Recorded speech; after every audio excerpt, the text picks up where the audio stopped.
Hello everyone, welcome to IQ Tab. Now in this particular video, we are again going to talk about a potential topic that might come in UPSC 2024 prelims examination. आज का जो हमारा topic है वो basically Jaitapur nuclear power project के ऊपर है।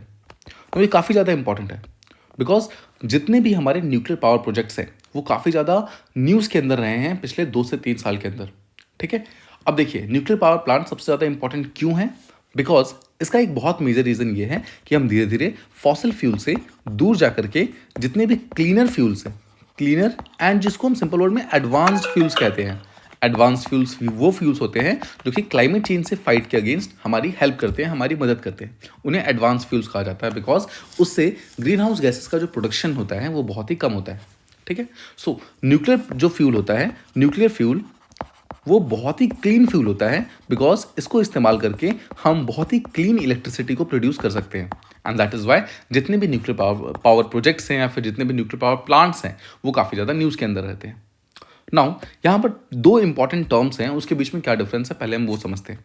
पहला है nuclear power plant versus nuclear power project. इन दोनों के बीच में डिफरेंस क्या है? देखिए बहुत कोई मेजर डिफरेंस नहीं है, अगर आप सिंपली थोड़ा सा ध्यान से समझेंगे तो आप इजीली समझ जाएंगे इस चीज़ को। प्रोजेक्ट का मतलब होता है कि वो पर्टिकुलर चीज़ अभी अंडर कंस्ट्रक्शन है, अंडर कंस्ट्रक्शन है मतलब अभी तक वो चीज़ बन रही है। और न्यूक्लियर पावर प्लांट का मतलब है कि वो चीज़ फिनिश हो गई है और ऑपरेशनल है, मतलब उसने ऑपरेशन करना स्टार्ट कर दिया है। ठीक है, सो आई होप आप समझ गए। न्यूक्लियर पावर प्लांट का मतलब होता है कि जो चीज़ पूरी तरीके से बन गई है और ऑपरेशनल है, मतलब काम करना स्टार्ट कर चुकी है। और न्यूक्लियर पावर प्रोजेक्ट का मतलब होता है कि जो चीज़ अभी अंडर कंस्ट्रक्शन है और अभी तक स्टार्ट नहीं हुई, यानी कि नॉट एट स्टार्टेड, इसीलिए उसको प्रोजेक्ट बोल रहे हैं। राइट, अभी तक वो प्रोजेक्ट के फेज में है और ये प्लांट बन चुका है। ठीक है, सो उम्मीद करता हूँ ये दोनों के बीच में डिफरेंस आपको प्रॉपर्ली समझ आ गया। यहाँ पर न्यूक्लियर पावर प्रोजेक्ट के बारे में हम बात करने वाले हैं। इसका मतलब क्या है, ये अंडर कंस्ट्रक्शन है पहली चीज़ तो। ठीक है, जैतापुर कहाँ पर है? जैतापुर एक पर्टिकुलर बहुत ही इंपॉर्टेंट प्लेस है जो कि महाराष्ट्र के अंदर है। महाराष्ट्र के अंदर there is a place called as Ratnagiri. Ratnagiri एक प्लेस है, वहाँ पर ये चीज़ प्रेजेंट है जैतापुर। ठीक है, उसी प्लेस को चूज किया गया है एक न्यूक्लियर पावर प्रोजेक्ट को बनाने के लिए। ठीक है, नाउ सब बात करते हैं इसके बारे में। सबसे पहले चीज़ तो समझिए ये एक प्रपोज्ड न्यूक्लियर प्लांट है। प्रपोज्ड मतलब अभी इसका अंडर कंस्ट्रक्शन जो कंस्ट्रक्शन फेज है वो भी अभी तक स्टार्ट नहीं हुआ है। That is why it is called a project. ठीक है, मतलब ये अभी तक कंप्लीट नहीं हुआ है। सो बेसिकली ये एक प्रपोज्ड न्यूक्लियर पावर प्लांट है। अगर ये बन जाता है, यानी कि जब भी ये बन जाता है, तो जिस तरीके का इसका प्लान है उसके हिसाब से ये पूरे वर्ल्ड का सबसे largest nuclear power generating station बनने वाला है। और सिंपल वर्ड्स में बताऊं तो जब भी ये बन जाएगा तो ये पूरी दुनिया के अंदर सबसे बड़ा न्यूक्लियर पावर को जनरेट करने वाला एक प्लांट बन जाएगा, यानी एक स्टेशन बन जाएगा जिसकी नेट जनरेशनल कैपेसिटी जो होगी वो ऑलमोस्ट 9900 मेगावाट्स की होगी। ठीक है, उम्मीद करता हूं आप ये चीज़ समझ पा रहे हैं। आपको यहाँ पर देखो कुछ बेसिक चीज़ें ध्यान रखनी है। पहली चीज़ तो ये अभी तक कंप्लीट नहीं हुई है, दैट इज उसका नाम प्रोजेक्ट है। सेकंड चीज़, अगर बन जाएगी तो ये वर्ल्ड की सबसे लार्जेस्ट होगी, ना कि इंडिया की बट वर्ल्ड की। और थर्ड चीज़ ये है इसकी जो ऑपरेशनल कैपेसिटी होगी वो ऑलमोस्ट 9900 मेगावाट्स के आसपास की होने वाली है। इसके अलावा कौन बनाएगा इसको? इसको बनाएगा NPCIL। NPCIL का फुल फॉर्म होता है nuclear power corporation of India limited. So nuclear power को कॉर्पोरेट करने वाला ये एक प्राइवेट बॉडी है जिसको भारतीय गवर्नमेंट ने ओन कर रखा है। ठीक है, मतलब कि इंडियन गवर्नमेंट के अंदर है बट एक प्राइवेट बॉडी है, लिमिटेड है।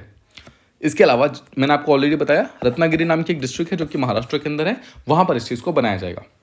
तो आपके लिए एक इंपॉर्टेंट क्वेश्चन ये है कि रत्नागिरी जो है वो किस चीज़ के लिए फेमस है? रत्नागिरी न्यूक्लियर पावर प्लांट के अलावा किस चीज़ के लिए बहुत ज़्यादा फेमस है? आपको ये कमेंट बॉक्सेस के अंदर आंसर करना है। ना समझते हैं जैतापुर जो पावर प्लांट है, इस चीज़ को बनाने का जो अग्रीमेंट है वो 2010 के अंदर साइन किया गया था भारत और फ्रांस के बीच में। This is going to be the most important thing.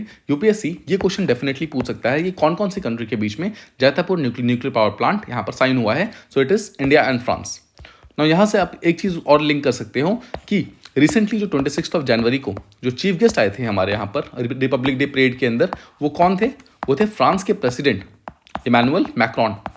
ठीक है, इमैनुअल मैक्रोन जो फ्रांस के प्रेसिडेंट थे वो यहाँ पर आए थे and that is why France यहाँ पर अचानक से अंदर न्यूज़ में आ गया है। और दैट इज वाई जो जैतापुर पावर प्लांट है वो भी यहाँ पर न्यूज़ के अंदर है। नाउ भारत और फ्रांस के बीच में जो अग्रीमेंट साइन हुआ था उसके अकॉर्डिंग फ्रांस को इंडिया में आकर के 2 डिफरेंट न्यूक्लियर पावर रिएक्टर्स बनाने हैं जो कि 3rd जनरेशन के रिएक्टर्स होंगे, ठीक है। और इन रिएक्टर्स को क्या बोलते हैं, उन्हें बोला जाता है ईपीआर। ईपीआर का फुल फॉर्म है यूरोपियन प्रेशराइज्ड रिएक्टर्स, ठीक है। सो यूरोपियन नेशन जिस टाइप का रिएक्टर यूज करती है उस पर्टिकुलर एक मॉडल को बोला जाता है ईपीआर, यानी कि यूरोपियन प्रेशराइज्ड रिएक्टर्स। इसी पर्टिकुलर रिएक्टर को इस्तेमाल करके जो फ्रांस के जो बेसिकली इंजीनियर्स होंगे वो भारत के अंदर आकर 2 डिफरेंट पावर प्लांट्स बनाएंगे जैतापुर के अंदर, जो कि ऑब्वियसली रत्नागिरी के अंदर प्रेजेंट है, ठीक है। Total overall 6 different EPR reactors बनाने की बात की गई थी, European power reactor pressurized reactors बनाने की बात की गई थी, टोटल 6, जिसमें से पहले 2 बनाने की जो अग्रीमेंट साइन हुई थी 2010 में ही साइन हो गई थी, लेकिन अभी तक वो ऑब्वियसली बन नहीं पाया है, वो स्टार्ट भी नहीं हुआ है। और ये पर्टिकुलर जो कॉन्ट्रैक्ट है वो किसको दिया गया था, it was given to a French company, France की कंपनी है जिसका नाम है फ्रेमाटोम। फ्रेमाटोम को ये चीज़ दी गई थी, लेकिन अभी तक ऑब्वियसली ये पॉलिटिकल रीजंस के अंदर फंसी हुई है और अभी तक ये स्टार्ट नहीं हो पाया है। ओवरऑल हमारा मेन एम ये है कि जो 6 डिफरेंट जो यूरोपियन प्रेशराइज्ड रिएक्टर्स बनेंगे, हर एक रिएक्टर का जो ओवरऑल कैपेसिटी होगा दैट विल बी 1650 वॉट्स, जो कि 1650 को अगर 6 से मल्टीप्लाई करेंगे it will come out to be 9900 megawatts. तो अगर ये 6 ईपीआर्स कंप्लीट हो जाते हैं, जब भी कंप्लीट होता है तो ये वर्ल्ड का सबसे लार्जेस्ट न्यूक्लियर पावर रिएक्टर बन जाएगा। समझते हैं मेन प्रॉब्लम क्या है, क्यों अभी तक ये स्टार्ट नहीं हो पाया है। बहुत सारे मल्टीपल रीजंस हैं, उसको बारी बारी समझते हैं। सबसे इंपॉर्टेंट चीज़ ये है कि जैतापुर नाम का जो प्लेस है वो महाराष्ट्र के अंदर है, और महाराष्ट्र के अंदर वो एक सिस्मिकली सेंसिटिव जोन के अंदर आता है, मतलब कि जहाँ पर अर्थक्वेक आ सकता है। और जो हमारे एनडीआरएफ है उसके अकॉर्डिंग ये पर्टिकुलर चीज़ जो है वो हमारे अर्थक्वेक के अंदर, और अर्थक्वेक का जो मीटर होता है उसके अंदर जोन 3 के अंदर आता है, मतलब जो जोनल डिवीजन कर रखे हैं हमने अर्थक्वेक के अंदर, उसके अंदर जोन 3 के अंदर ये प्रेजेंट है, जहाँ पर अर्थक्वेक का आने के जो चांसेस है वो मॉडरेट टू हाई हो सकता है, मतलब कि यहाँ पर अर्थक्वेक आ सकता है। पहली चीज़ तो ये।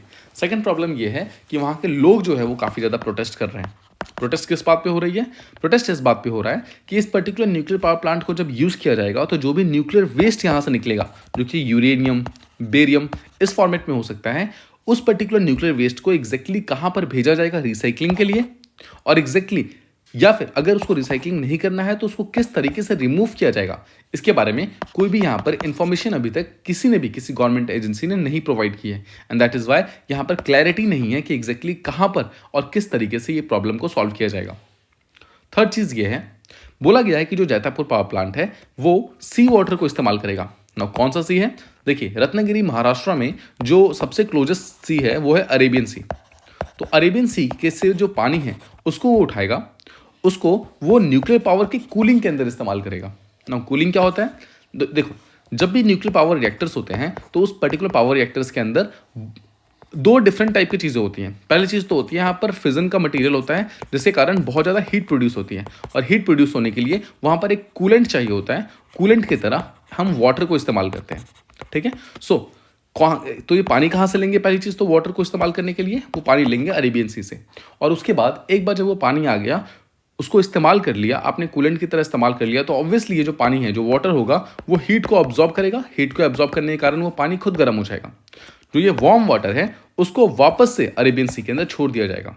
नाउ ये जो अरेबियन सी, देखो एक चीज़ तो ये है कि ये पानी गंदा नहीं होगा, this will not be a nuclear treated water, ठीक है। तो ऐसा नहीं है कि इसके अंदर न्यूक्लियर वेस्ट कुछ मिला होगा, ऐसा नहीं है। But the only thing is ये पानी बहुत ज़्यादा गर्म होगा, और गर्म पानी को वापस समुद्र के अंदर डालने के कारण वहाँ पर जितने भी फिशेस हैं वो अचानक से जो एबनॉर्मल चेंज ऑफ टेम्परेचर होगा वाटर के अंदर, उसके कारण उनकी डेथ हो सकती है। आई होप आप समझ पा रहे हैं कि यहाँ पर इस वार्म वाटर के कारण जो अचानक से छोड़ा जाएगा उसके कारण यहाँ पर फिशेस की डेथ हो सकती है, जिसके कारण आसपास का जो भी एरिया है वहाँ पर फिशरीज का जो भी मतलब यूज़ होता है, या फिर जो फिशरीज का जो भी पॉपुलेशन है, वहाँ पर जो भी प्रोडक्टिविटी है वो यहाँ पर पूरी तरीके से ख़त्म हो सकता है। उम्मीद करता हूँ जैतापुर के साथ जितने भी 4 प्रॉब्लम्स रिलेटेड हैं वो सारी की सारी चीज़ें यहाँ पर आपको प्रॉपर्ली समझ आ गई है। इसके अलावा इस पर्टिकुलर 6 पावर रिएक्टर्स का जो ओवरऑल गारंटीड लाइफ की बात की गई है वो 60 सालों तक है, मतलब 60 सालों तक इस पर्टिकुलर प्लांट को यूज़ किया जाएगा। यानी कि 60 साल तक आप लगातार न्यूक्लियर वेस्ट को यहाँ से रिलीज़ करोगे, बट कहाँ पे करोगे उसके बारे में अभी तक कोई भी कहाँ पर उसको रिसाइकल करोगे या फिर कैसे उसको रिमूव करेंगे इसके बारे में कोई भी अभी तक सॉल्यूशन नहीं आया है। आप सी वाटर को लगातार इस्तेमाल करोगे और 60 साल तक लगातार आप गर्म पानी को वापस अरेबियन सी के अंदर छोड़ोगे। अब देखो गर्म पानी को छोड़ने के कारण कहीं ना कहीं लगातार जब डेली बेसिस पे किया जाएगा तो वहाँ पर वार्म वाटर होगा। वार्म वाटर एक्चुअली क्या होता है, लो प्रेशर क्रिएट करता है, और लो प्रेशर क्रिएट होने के कारण यहाँ पर साइक्लोन के जो कंडीशंस है, जो फ्रीक्वेंसी ऑफ साइक्लोन्स है, वो भी यहाँ पर इंक्रीज हो सकता है। तो ये सब कुछ चीज़ें हैं जो कि एक्चुअली जैतापुर पावर प्लांट को अभी तक डिले कर रही हैं और अभी तक रोक कर रखी हुई हैं। ठीक है, so I hope you have understood these things. इस पर्टिकुलर वीडियो के अंदर हमने जितने भी इंपॉर्टेंट चीज़ें थी जैतापुर पावर प्लांट से रिलेटेड उसको हम प्रॉपर्ली समझ चुके हैं। इंडिया और फ्रांस यहाँ पर सबसे इंपॉर्टेंट है बिकॉज फ्रांस के president recently Republic day parade पे आए थे, एंड दैट इज वाई। देखो एक चीज़ समझिए, यहाँ पर इंडिया का जो फर्स्ट ऑप्शन था, इंडिया ने सबसे पहले किसको बुलाया था? इंडिया ने बुलाया था जो बाइडेन को। जो बाइडेन कौन है? वो यूएसए के प्रेसिडेंट है। उनको बुलाया गया था और जो बाइडेन ने पहले हाँ भी बोल दिया था कि मैं रिपब्लिक डे पे आऊंगा, but at the last moment Joe Biden ने यहाँ पर मना कर दिया और वो रिपब्लिक डे पर एज अ चीफ गेस्ट नहीं आए, जिसके कारण भारत को अपने सेकंड ऑप्शन की तरफ जाना पड़ा, और सेकंड ऑप्शन था उनका फ्रांस। नाउ फ्रांस को प्रेसिडेंट को ये चीज़ अच्छी तरीके से मालूम थी कि वो उनका फर्स्ट चॉइस नहीं है, ठीक है, बट सेकंड चॉइस है। इसके बावजूद फ्रांस के प्रेसिडेंट ने यहाँ पर किसी भी टाइप का कोई भी प्रॉब्लम शो नहीं किया, और वो रिस्पेक्टफुल यहाँ पर आए और डिग्निफाइड तरीके से उन्होंने परेड को कमांड किया, मतलब परेड को उन्होंने ओवरसी किया। ठीक है, तो ये शो करती है एक्चुअली कि किस तरीके से भारत और फ्रांस के बीच का जो रिलेशनशिप है वो बहुत ही अच्छे डायरेक्शन के अंदर जा रहा है। दोनों ही कंट्री एक दूसरे को समझती है, and that is why India और फ्रांस जो है वो एक बहुत ही हाई यील्डिंग टॉपिक है हमारे इस साल के प्रीलिम्स एग्जामिनेशन के अंदर। And that is why all the projects जो कि भारत के अंदर फ्रांस की मदद से चल रहे हैं, वो सारी की सारी चीज़ें हमारे एग्जामिनेशन पॉइंट ऑफ व्यू से काफ़ी ज़्यादा इंपॉर्टेंट हो जाती हैं। एंड यहाँ पर जैतापुर जो पावर प्लांट है that is already in news for some things, because यहाँ पर महाराष्ट्र के जो हमारा रत्नागिरी एरिया है वहाँ पर ऑलरेडी काफ़ी प्रोटेस्ट चल रहे हैं, उसके कारण ये ऑलरेडी न्यूज़ के अंदर है, बट फ्रांस के इन्वॉल्वमेंट के कारण ये और ज़्यादा इंपॉर्टेंट हो जाता है। And that is why this becomes a high yielding topic for the upcoming prelims examination. I hope you have understood this particular thing properly. उम्मीद करता हूं कि आपको ये चीज़ प्रॉपर्ली समझ आ गई है। अगर आपको ये वीडियो पसंद आई तो please do like, share and subscribe, and thank you so much for listening. Stay tuned for more of such videos on the channel. Thank you so much.